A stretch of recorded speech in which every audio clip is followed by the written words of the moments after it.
El año 79 después de Cristo, el monte Vesubio, el legendario volcán italiano, entró en erupción.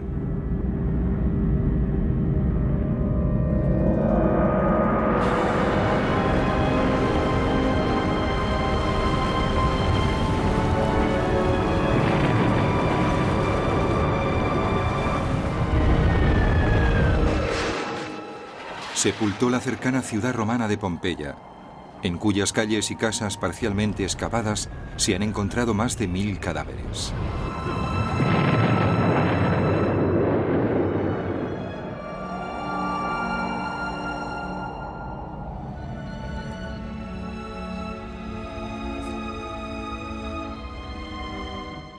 Se sigue contando a los visitantes que todas las víctimas murieron aplastadas por una avalancha inmensa de piedras.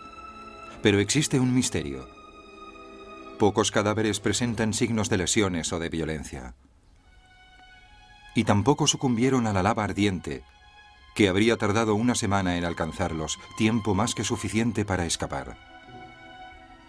La ciudad fue arrasada, pero los cadáveres parecen intactos. Y ahora, la ciencia forense está reescribiendo la historia. En Pompeya, existen indicios de uno de los fenómenos volcánicos más extraños del mundo. Los últimos datos desautorizan por completo la explicación tradicional.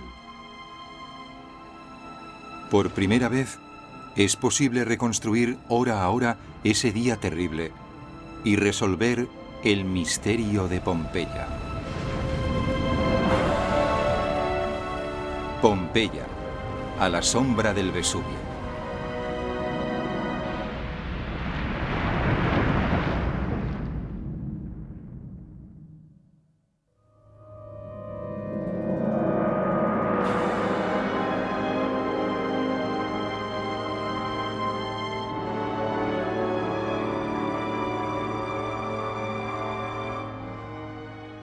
El monte Vesubio y la antigua ciudad de Pompeya han sido absorbidos por la ciudad de Nápoles.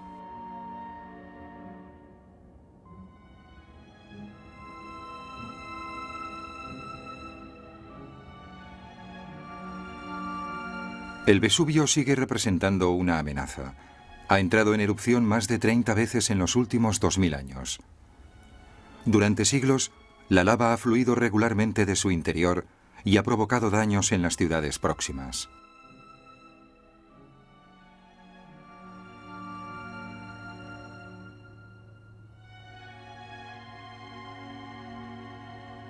El profesor Haraldur Sigurdsson es la máxima autoridad en el Vesubio. Ha estudiado todas sus erupciones, incluida la más reciente en 1944.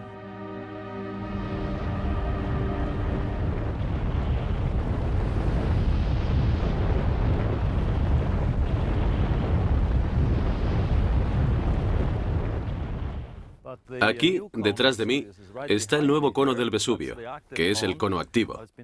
Se ha formado desde la formación de la caldera y sigue entrando en erupción. La última vez en 1944, cuando este flujo de lava descendió por la pendiente desde el cráter y fluyó por aquí hacia la caldera.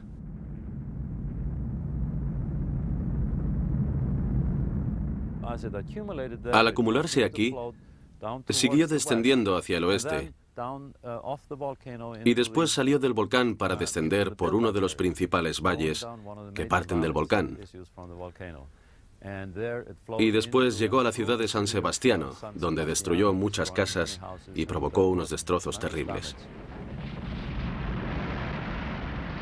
Y aunque provocó pesar a miles de personas, solo causó una veintena de víctimas mortales. Es muy raro que alguien muera debido a los flujos de lava, porque tienes mucho tiempo para alejarte de ellos.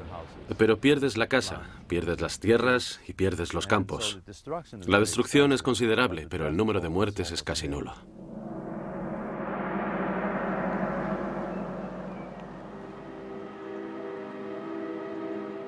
¿Por qué hubo tantos muertos entonces durante la erupción más famosa del Vesubio el año 79 después de Cristo? Pasaron 1500 años antes de que alguien encontrara la primera pista.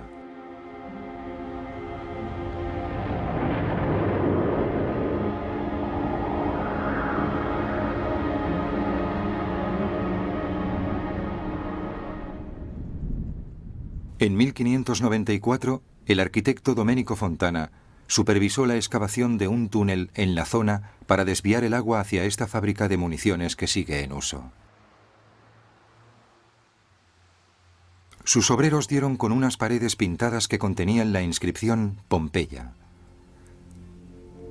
Pero la excavación no empezó formalmente hasta 1748. De pronto, los obreros extraían un tesoro tras otro.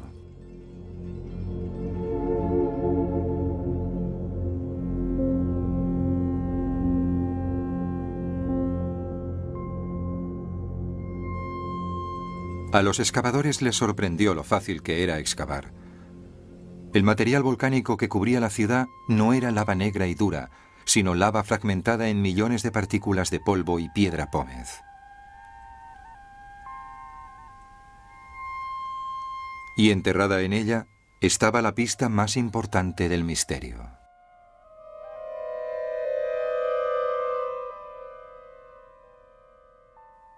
En 1863, el arqueólogo Giuseppe Fiorelli observó que los esqueletos de los pompeyanos solían aparecer en el interior de cavidades huecas. Decidió verter yeso en ellas y las formas que resultaron fueron sorprendentes.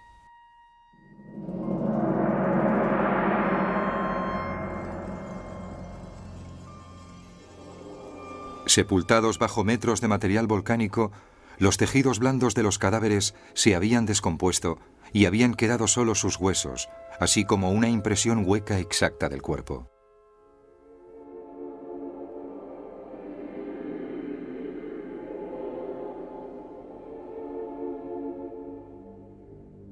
La gente se maravillaba al ver los muertos durmientes. Pero los científicos estaban desconcertados. De los 1000 cadáveres exhumados, pocos presentaban lesiones horrendas, pocos estaban atrapados o aplastados.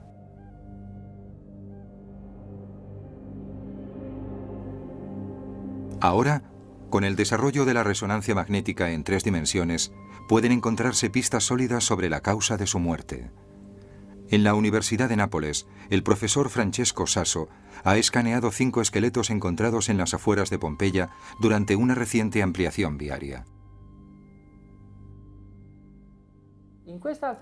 Si miramos este cráneo, vemos una anomalía. En los conductos sinusales auxiliares izquierdos encontramos un gran tapón de material polvoriento blanco. En particular, si lo miramos con atención, podemos ver partículas blancas. Parece polvo. Parece que las víctimas estuvieron expuestas a un aire muy sucio. Pero ¿podría ser esta la causa de tantas defunciones?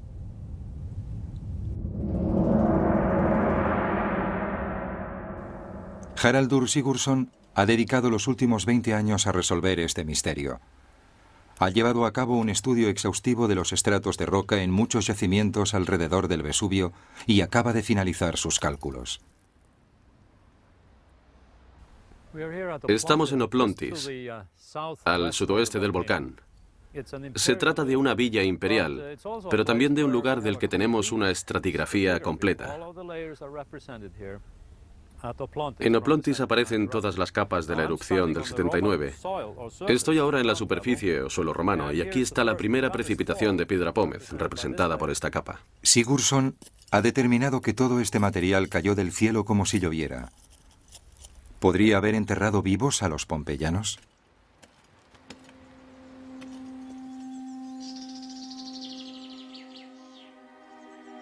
Para averiguar más cosas, Sigurdsson recurrió al único testimonio escrito de la erupción, el del escritor Plinio el Joven.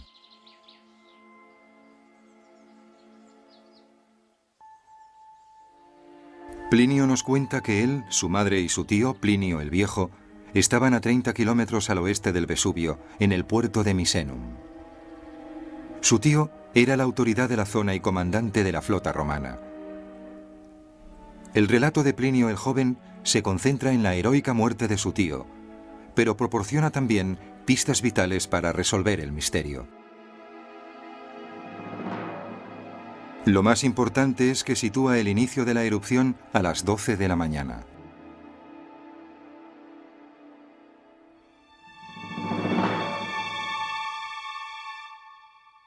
El día 24 de agosto, a mediodía, a mi madre le llamó la atención una nube de un tamaño y un aspecto poco corrientes.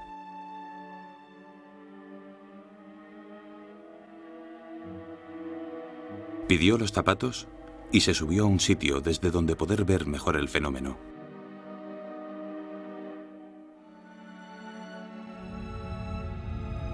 Su aspecto general puede describirse mejor como el de un pino, porque se elevaba a una gran altura en una especie de tronco y después se dividía en ramas. Imagino que porque salió disparado hacia arriba con la primera explosión y se quedó sin base al remitir la presión. Unas veces parecía blanco y otras manchado y sucio.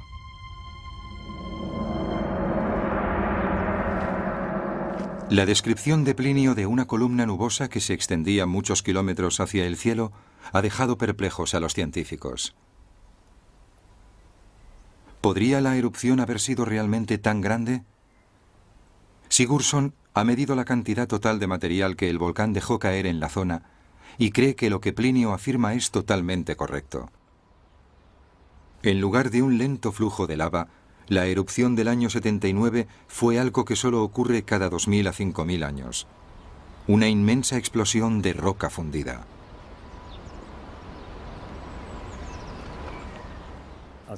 Un volcán como el Vesubio puede tener muchos estilos diferentes de erupción. Sabemos que produce flujos de lava, lo que conlleva la presencia de magma pobre en gases. Y produce erupciones muy explosivas, algunas de las más explosivas de la Tierra, lo que implica que también posee magma muy rico en gases. Bajo el Vesubio existe una cámara magmática, un depósito subterráneo de roca fundida. Partiendo del cráter, Sigurdsson ha calculado sus dimensiones, 5 kilómetros de diámetro y 3 kilómetros de profundidad. Al llenarse, provoca terremotos y un calentamiento del agua subterránea. La roca situada encima se parte.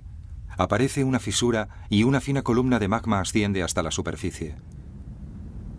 Si se escapa despacio, da lugar a un flujo de lava.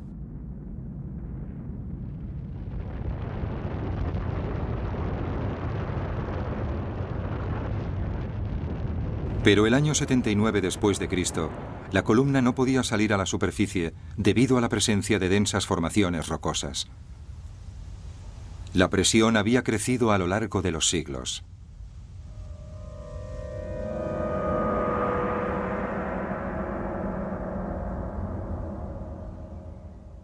Si tenemos una pausa de varios siglos, o una pausa muy extensa, sin actividad, el magma sigue ascendiendo hacia el depósito. Y a medida que se acumula, ese magma experimenta determinados cambios químicos que conllevan una acumulación de gases en él. El 24 de agosto, a mediodía, la acumulación de gases agrietó el cono del volcán.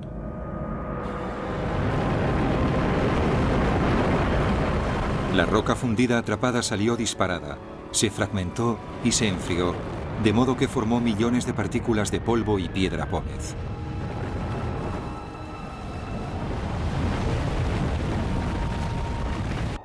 Los vientos a gran altitud la transportaron hacia el sudeste. A los pocos minutos caía sobre Pompeya. Pero no fue eso lo que mató a sus habitantes.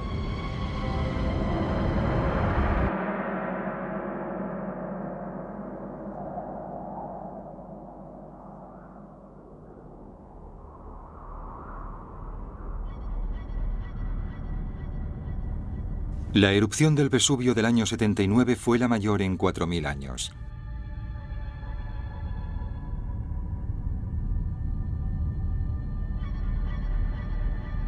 Los datos geológicos indican que expulsó 10.000 toneladas de material por segundo.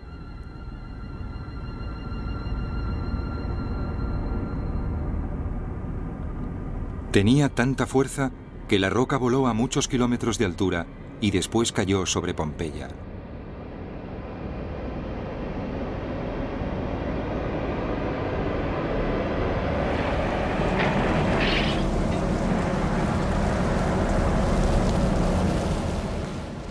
Sin embargo, La teoría del profesor Sigurdsson afirma que la mayoría de la población sobrevivió a la precipitación porque el material era demasiado ligero para matar a una persona. Cuando el magma se eleva desde una gran profundidad, está sujeto a una gran presión. En el interior de la Tierra, todos los gases están comprimidos en el magma, en el líquido. Pero cuando el líquido asciende, los gases salen y forman burbujas. Estas burbujas crecen y se multiplican, y entran en efervescencia, por así decirlo, y se forma una espuma. El magma se convierte en espuma. La espuma está llena de cavidades de gas, que están llenas de vapor. Y esta espuma se expulsa violentamente y se fragmenta. Se solidifica en la atmósfera. El magma o el líquido que rodea las burbujas forma un vidrio volcánico, y al final tenemos piedra pómez. Un material muy ligero, de poca densidad, que flota en el agua, pero que es roca, una roca llena de burbujas. Sigurdsson puede calcular la rapidez con que cayó la piedra pómez. Al comparar el tamaño del cráter y la distancia a la que había llegado la piedra pómez, puede demostrar que cayó a unos 20 centímetros por hora. Y según Plinio el Joven, la gente podía protegerse.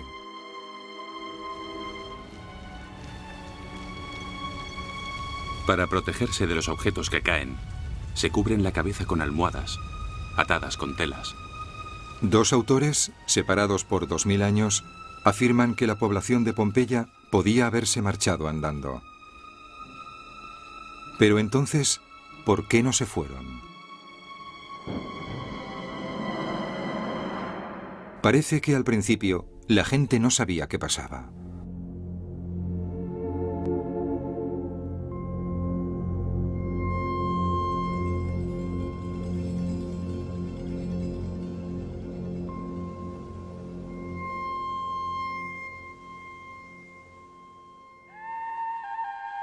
Los romanos cultos sabían, por supuesto, qué eran los volcanes. Plinio el Viejo había escrito sobre el monte Etna en Sicilia y conocía la existencia de los flujos de lava. También habría leído al ingeniero Vitruvio, que escribió 50 años antes que él. Creía que el Vesubio era un volcán, pero que estaba inactivo y que por lo tanto no era motivo de preocupación.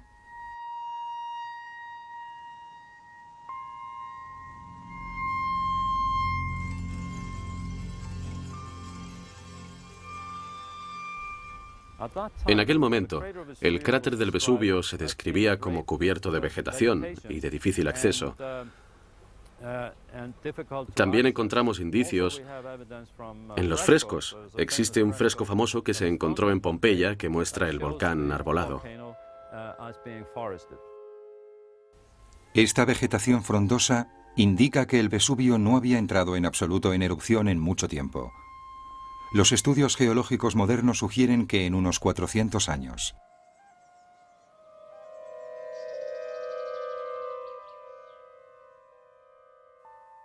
Pero aunque no habían visto nunca una erupción del Vesubio, los pompeyanos conocían los terremotos. El año 62 después de Cristo, uno casi había acabado con la ciudad. El historiador Ray Lawrence ha estudiado las casas de la ciudad y el área de Campania donde se encuentra.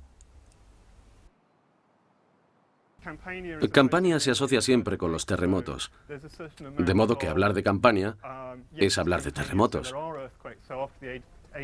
Así, después del terremoto del año 62, Séneca nos diría que si alguien no quiere ir a Pompeya porque le dan miedo a los terremotos, está loco, que ese no es un buen motivo. De hecho, los arqueólogos han encontrado indicios sólidos de actividad sísmica las semanas anteriores a la erupción. La villa Castiamanti, en la principal zona comercial, era una típica casa urbana que había sufrido destrozos recientes.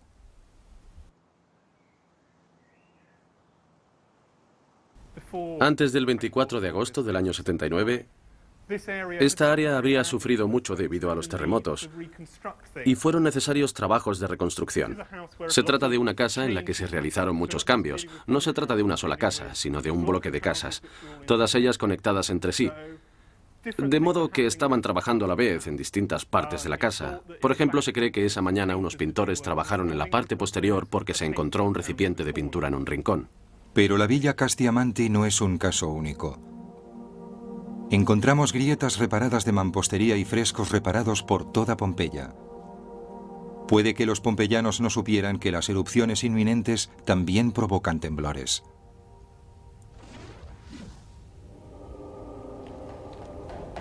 Cuando empezó la enorme erupción de lluvia de piedra pómez, debieron asustarse.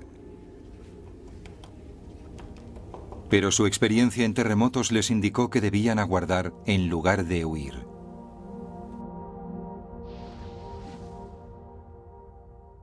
Durante la erupción, en sí es muy habitual la reacción de esperar y mirar, hasta que viene alguien y te dice que eres idiota si no te vas.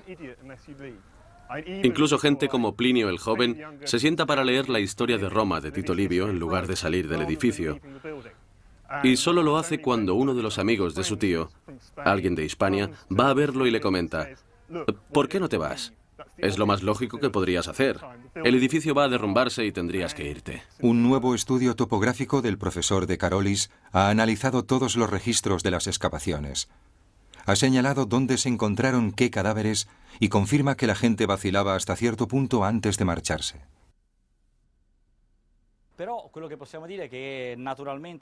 Lo que podemos decir es que la primera reacción natural de quienes tenían familiares o amigos en la ciudad debió de ser ir a buscarlos, así como ir a buscar la mayoría de objetos preciosos en sus hogares para llevárselos. Este punto se ha confirmado científicamente, ya que muchos cadáveres tenían objetos preciosos a su lado. Así pues, quien lograra escapar debió pensar en llevarse sus objetos personales. También encontramos, lo que es bastante lógico, la llave de su casa. Encontramos muchos cadáveres con la llave de hierro de su hogar, de modo que los que se marcharon cerraron ante su casa con llave. Lo sabemos con toda seguridad. Esta vacilación inicial resultó fatal.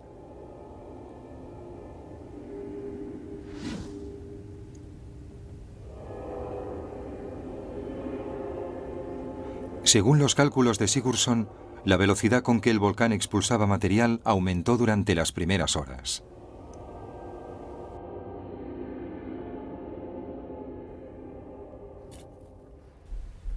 Es probable que este flujo de piedra pómez empezara a formarse hacia mediodía. Y como se ve, la pared de piedra pómez se hizo más gruesa, y ello obedece a un aumento de la intensidad de la erupción.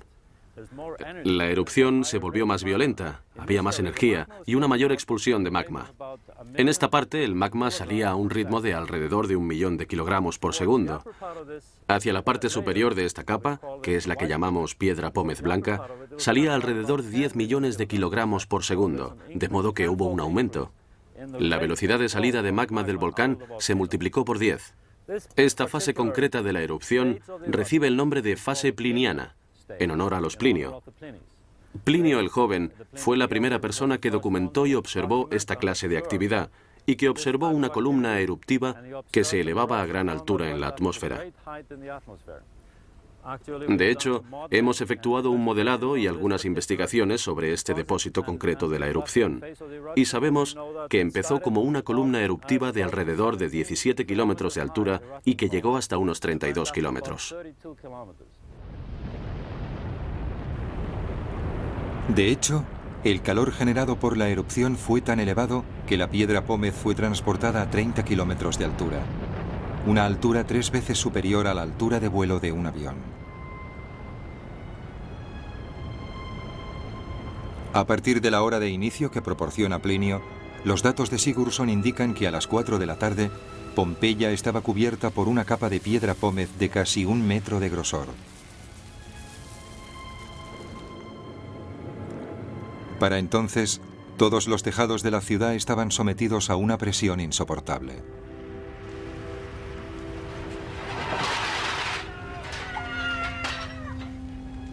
Entre ese momento y el final del día, la práctica totalidad de las 20.000 personas que los arqueólogos calculan que vivían en la ciudad por fin se fueron.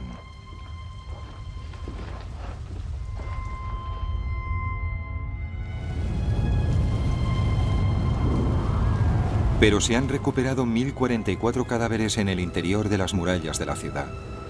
¿Por qué se quedaron estas y puede que incluso más personas? Nuevos hallazgos sugieren que quizás no todo el mundo podía huir.